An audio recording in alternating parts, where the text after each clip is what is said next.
Have you ever wondered why laughing makes people feel so good? Well, you're not the only one. In fact, there's an entire field of study devoted to this. It's called gelotology. Today, I want to explain to you the benefits of laughter. When you laugh, it sets off a chemical reaction inside of you that can lead to a healthier physical, mental, and social life. Over the past couple of weeks, I've done some extensive research on this topic. Laughing is something that people take for granted. Everybody does it, but most people have no idea what's going on inside their bodies when they laugh. When you laugh, there are endorphins released in the body, and because of this, laughter can benefit your physical and mental health as well as your social life. First, I'll discuss some of the physical wellness laughing promotes. There are well-known physical benefits to having a good laugh, one of them being the ability to decrease pain. Endorphins released into the system are the reason for this. In an article on everydayhealth.com, Lindsay Conkle explains that endorphins make you feel good and are a natural painkiller. Also, laughter increases dopamine levels. Increased dopamine levels can benefit the immune system. According to an article on Healthy Lifestyle written by the Mayo Clinic experts, laughing produces positive thoughts which relieves stress and gives the immune system a boost. The article further goes on to further explain laughing can increase circulation and aid in muscle relaxation, which also reduces stress. The physical benefits of laughing include relieving pain and boosting your immune system by relieving stress, and it's a great reason to spend more time laughing. Physical benefits aren't the only thing that come out of laughter. You can also improve your mental health by laughing. Laughing has the power to reduce anxiety and depression. The simple fact of the matter is that laughing makes you feel good.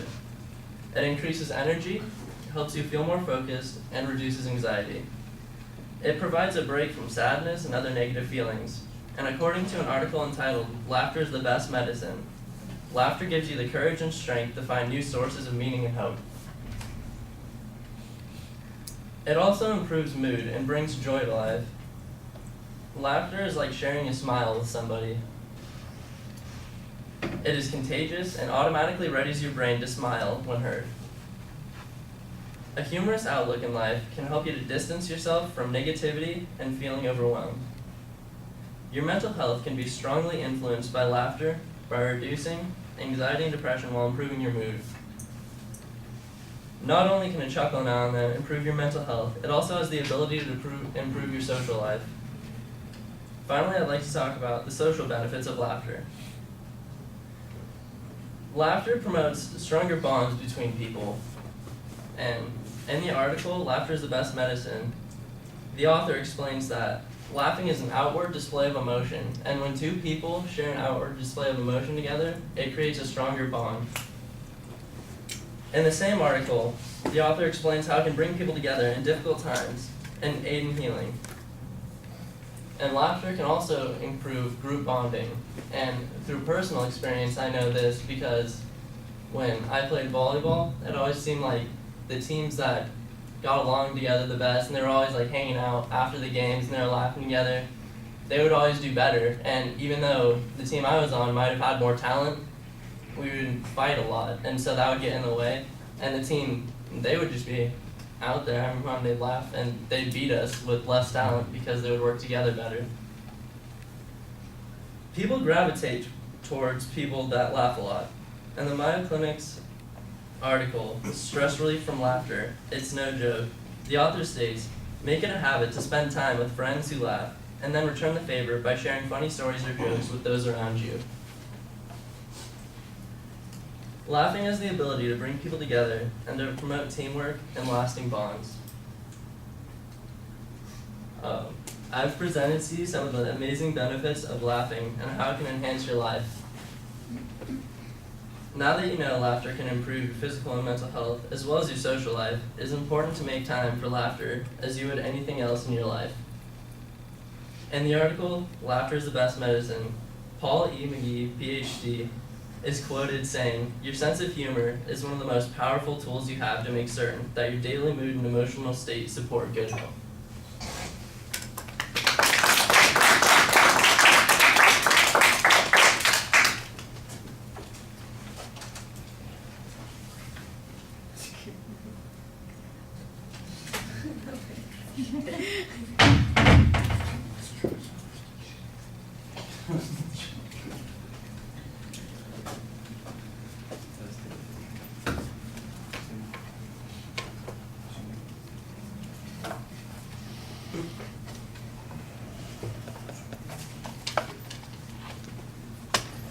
All right, Jocelyn, what did you think?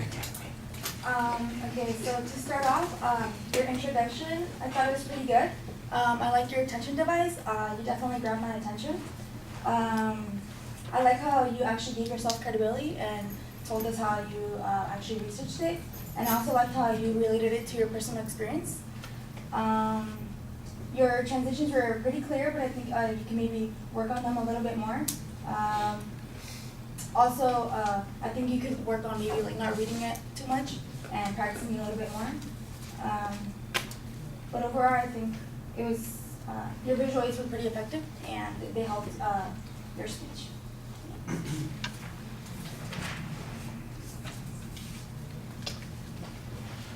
All right, well, I have a couple of things to agree with Jocelyn on, and then a couple of things I'm going to disagree with her about. So let's start with the places where we are on the same page here. I thought that the introduction worked pretty effectively. You've got kind of a rhetorical question, and then you even give us the term for the study there, and I thought that it identified the subject very clearly, so that's good. You've got a nice justification at the beginning of the speech for why we should be listening to this.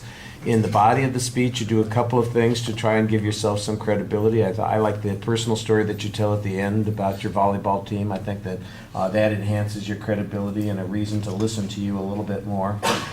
I'd also agree with her that although it did seem like it was structured at the beginning of the speech, I didn't necessarily understand the structure when you were giving the presentation. So it sounds like there's going to be a pattern, but when we get to the body of the speech, it wasn't quite as evident as it needed to be. Now, you did a good job. You had lots of research in the material, and I appreciated that, and I thought you presented it pretty effectively. I would agree with her that it's probably best if you practiced a little bit more so you felt more confident when you're speaking and a lot less dependent on the notes. All right, so those are the places that we agree. You did a lot of good things there. Let me disagree with her about something. Your visuals, I think half of us couldn't see them because they're projected on your face. They're on you the whole time. You know, it's you're standing in front of them while they're being presented. You never make reference to them. At best, they're transitional material. Sometimes I think they could be used to say, and here's another point that I'm talking about or something like that, but you don't really use them that way. They just kind of appear in the background, and there's not really much integration. A lot of times the content does seem to just repeat some of the things that you've said in the speech.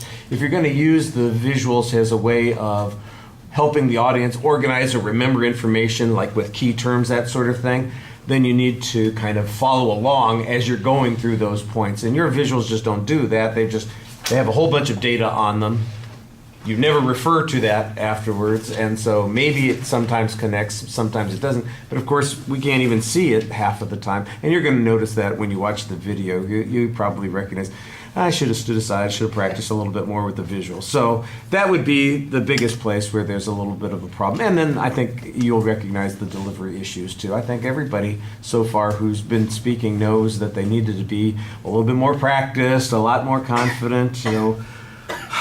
As I tell people, I think what you want to do is practice your speech a lot without worrying about the statistics and the quotes and getting all that exactly perfect. Say, what's the point that I'm trying to make? Just give your speech to people and forget the other stuff, and then kind of let that creep back into the speech so that it's less about getting all the data in and more about the point that you're trying to make. All right, thank you.